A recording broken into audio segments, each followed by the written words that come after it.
Hi, I am Ellen Goodwin, the CEO of ellengoodwin.com, an organization that utilizes neuroscience-based solutions to enable people to overcome self-sabotage, build stronger habits, and be more focused so they can be more effective with their lives.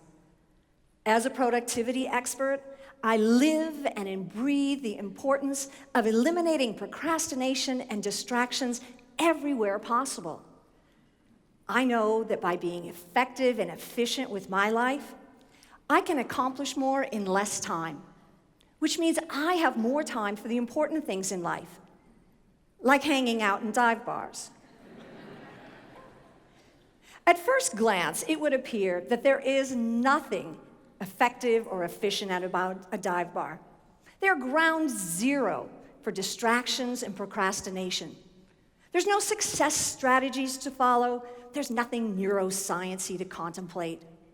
Most people think the only thing you could learn in a dive bar is that the more stickers on the wall means the more surly the regular clientele is going to be. But this is where I believe you would be wrong. If you really take the time to look below the surface, you would see that dive bars are positively teeming with life lessons. I should know. I have spent the last 6.5 years looking for them.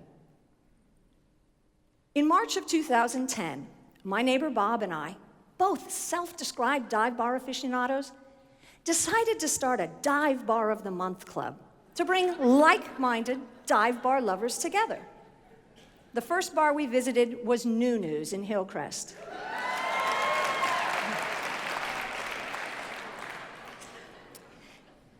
For the uninitiated, and it doesn't sound like there's many, a dive bar is usually a neighborhood bar that, because of time or circumstance, evolved into what we now know as a dive.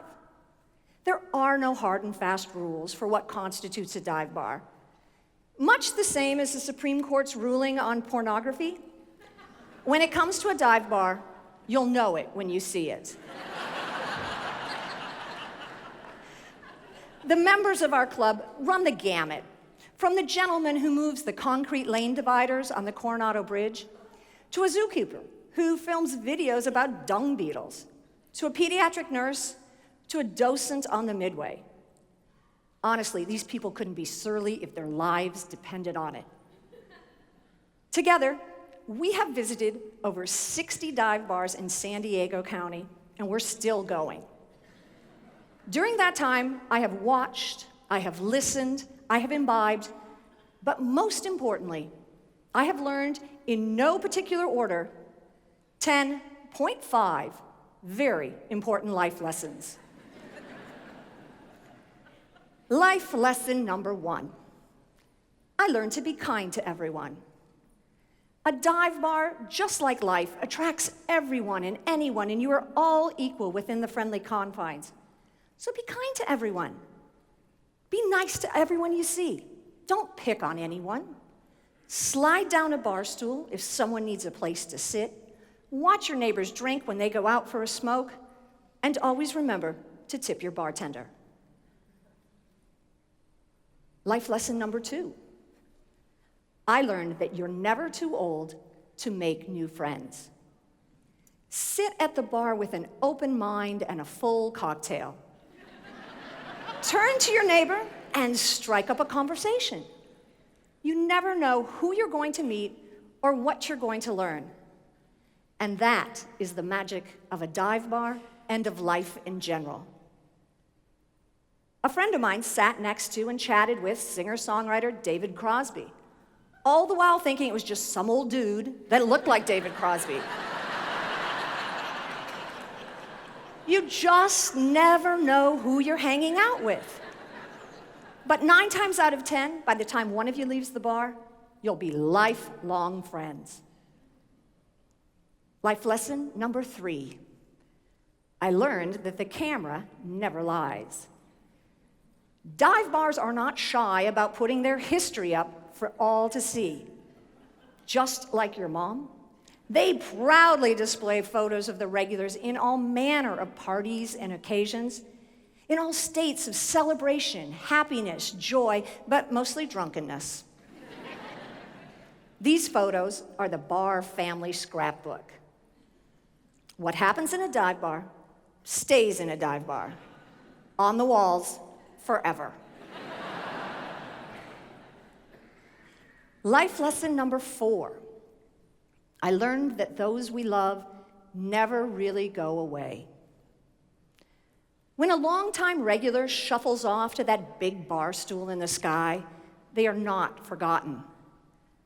After the post-funeral get-together at the bar, complete with trays of cold cuts on the pool table and the requisite shots in the dear departed's honor, their memory lives on. You'd be hard-pressed to find a dive bar that doesn't have a memorial to someone who really made the bar their home. Just look for a brass plaque by a bar stool or a photo on the wall, such as this one, where everyone who's shuffled off now has a bright gold glittery halo. But some bars take it just a little bit further. The scoreboard in Imperial Beach. Patrons leave quarters in a shot glass as a tribute to a man who played quarters there every day. At Danny's in Coronado, the walls are, sadly, covered with photos of and memorials to fallen Navy SEALs.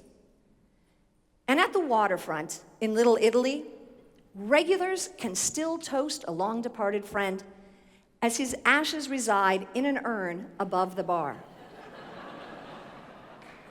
As a regular, you can check out, but you can never leave. Life lesson number 5. I learned that recess isn't just for kids. All work and no play makes for a very dull day. Pool, darts, shuffleboard, ping pong, games should be encouraged and enthusiastically enjoyed. And you know why? Because you can't be unhappy when you're having fun. Healthy competition leads to healthy laughter. And really, who hasn't experienced the joy of your pool playing getting just that much better after a couple cocktails? Life lesson number 6. I learned that cash is king. Not Johnny Cash, but the power of cash. A lot of dive bars stubbornly cling to a cash-only, pay-as-you-go world. The cash register was actually invented by a saloon keeper in 1879 as a means to stop unscrupulous bartenders from pilfering his profits. The distinctive bell on the register was designed to make it impossible to open the cash drawer silently.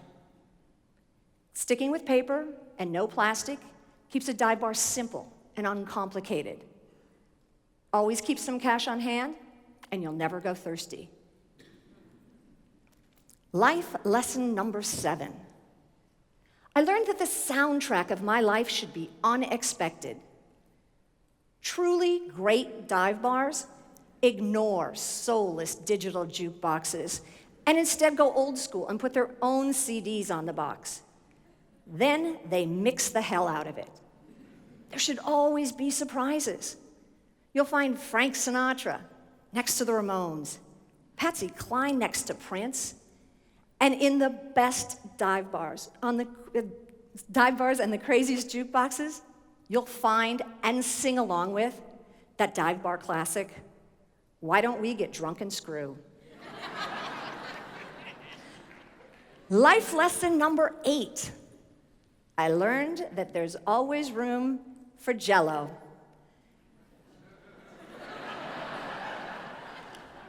As a booze delivery vehicle, you just can't beat a Jell-O shop. When the new owners of the Manhattan in Chula Vista bought the bar, they took all the old booze and used it to make Jell-O shots. Now you can find such favorites as black cherry and scotch, grape and brandy, lemon and rum. So I guess that's a life lesson as well. If life hands you limoncello, make Jell-O shots. Life lesson number 9. I learned the importance of keeping Christmas in my heart all year long. Whether it's an attempt at festive decorations or just sheer laziness, A surprising number of dive bars keep Christmas lights up all the time. When your neighbors leave them up too long, it's a nuisance. When a dive bar does, it's ambiance. Life lesson number 10. I learned the joy and delight of the unexpected quirks and surprises that show up in life. If there's one thing you can say about all dive bars, it's that there's nothing cookie cutter about them. Just like people, every dive has its own quirks and surprises. It's their authenticity and lack of pretentiousness that makes them unique and memorable. Some of the quirks make sense, some are just odd surprises.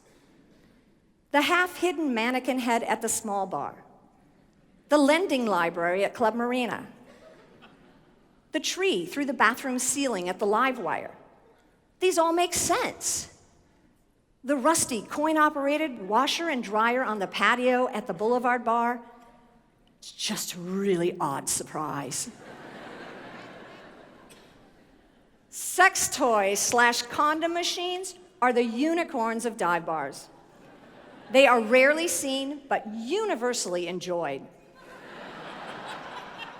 They prove to us that when it comes to anything having to do with sex, we're all still giggling 12-year-olds at heart. Through these 10 life lessons, I have learned that the ultimate productivity tool is human interaction and connection, and dive bars provide that to us in spades. My challenge to you is to go and visit a dive bar after this event. But don't leave yet. There's 3 more speakers. You leave, I get in big trouble. But I want you to go to new places. I want you to see new faces, and I want you to talk to new people. You never know who you're going to meet or what you're going to learn. Which brings us to life lesson 10.5. I learned that it's not a small world. It's really a big bar, and strangers are just friends you haven't had a drink with yet. Thank you.